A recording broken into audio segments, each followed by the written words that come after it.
এসেছি বহুদিন বাদে নিজের গ্রামে।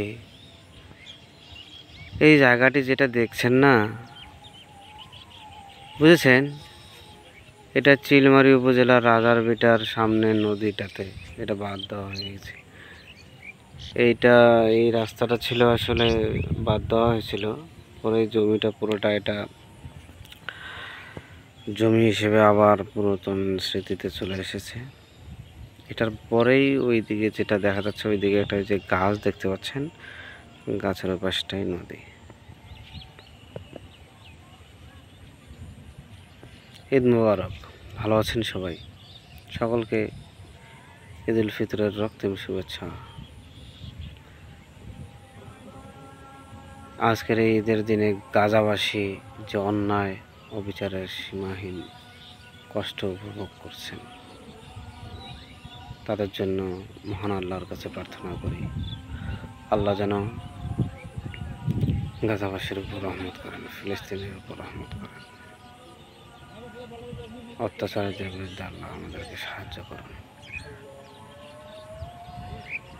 পাশাপাশি এই ঈদের দিনে বাংলাদেশে একটা খুব খারাপ সময় যাচ্ছে। এক ফ্যাসিবাদী সরকার শেখ হাসিনা দেশটাকে জিম্মি করে রাখছে। বাংলাদেশের অপমর সাধারণ মানুষ, নিরপরাধ মানুষ, কতজন পরিবার পরিজন ছেড়ে এই ফ্যাসিবাদ সরকারের অন্যায় অত্যাচারের শিকার হয়ে কারাবাসরত রয়েছেন।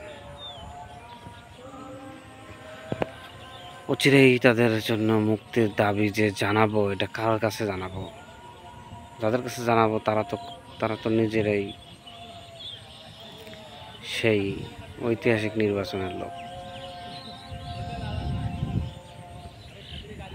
সর্বোপরি বাংলাদেশের সকল মানুষকে আমি আহ্বান করতেছি, প্রত্যেকেই আহ্বান করবেন, আমরা একটি স্বাধীন বাংলাদেশ চাই,